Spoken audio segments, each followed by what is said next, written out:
Not every animal is a service animal. So, can you tell Mhm. me more about what can be and can't be a service animal? The first thing to note is some states and municipalities might expand the ADA as far as what they'll permit and consider a service animal. But for the purpose of our conversation here, I'm just sticking with the federal aspect because that applies to all of us, regardless of where we live. Um, but the ADA is very specific. It has to be a dog or a miniature horse.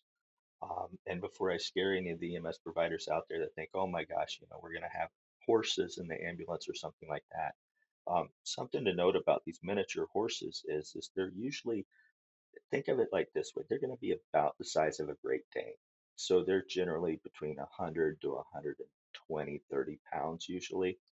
Um, and most of the time when you see them, they're going to be for people with mobility issues, especially people like if you think about, well, a retired firefighter that's maybe 6'4" and has this huge frame, maybe they're 275, 300 pounds.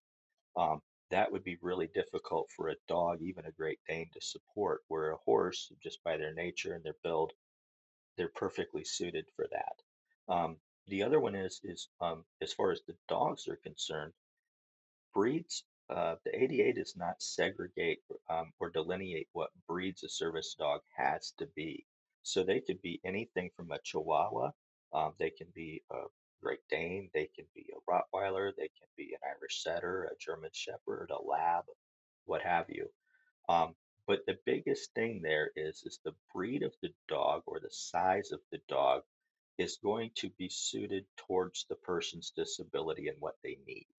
So, for example, a brittle diabetic, for sometimes you'll see them with like a almost like a harness that they wear on their chest, and it will hold a small dog like a little Chihuahua, and it will hold it near their on their front of their chest, and the dog is basically able to constantly smell the person's breath and pick up on it and alert them. Now, for Now, for me, some people, that could be hazardous duty pay, having to smell their breath all the time. right, right, right. I didn't mean to But interrupt you there, but I had to get no, that in. no, no, no, no, no. But that might work for a specific person with diabetes, but obviously because the dog needs to be able to mitigate the disability or have disability related work, a Chihuahua, for what I need, just doesn't have the stature to do it. Where can a service animal go? I think that a lot of our conversations we had building up for this talk about your experiences. You've already said it helps me in stores, and you told me some other anecdotes while we were preparing for this. You've had issues, and I think a lot of people with service animals face issues in access. So let's talk about that, starting by, where can a service animal go? Sure.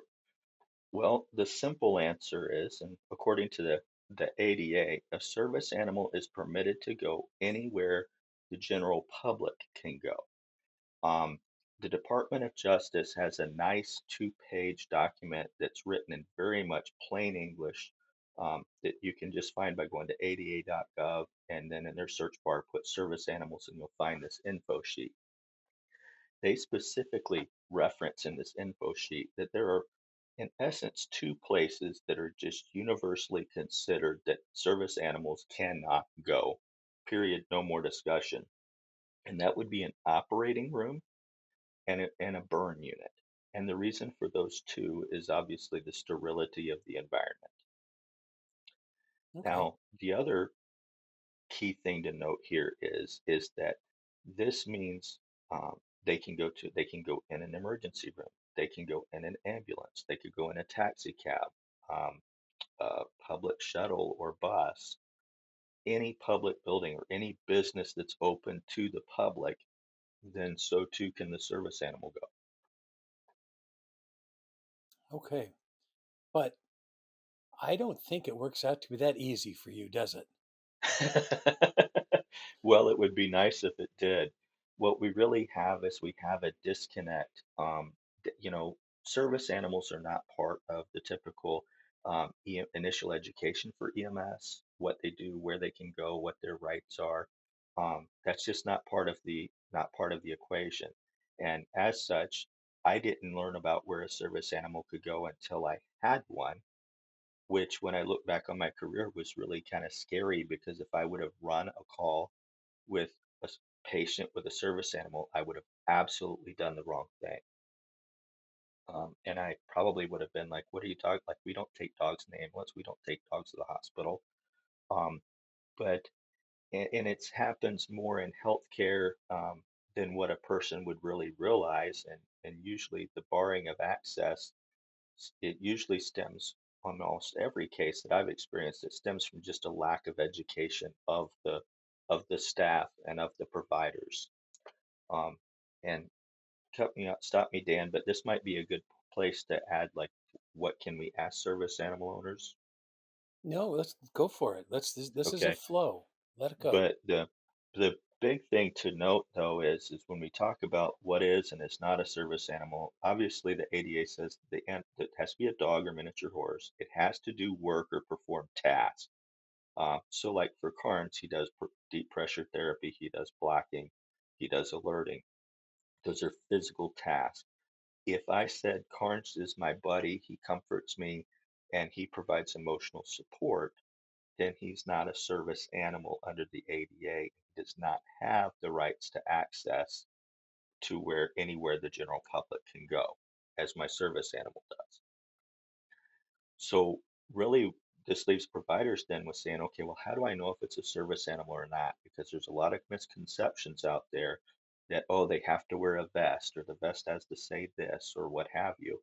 And the ADA does not require service animals to wear a vest.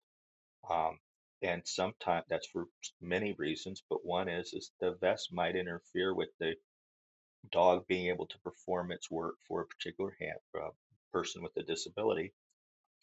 But we're allowed to ask to determine if an animal is or is not a service animal.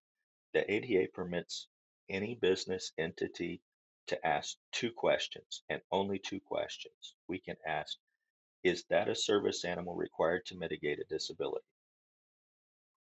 And we're permitted to ask, what work or task has the animal been trained to perform for you? Hmm.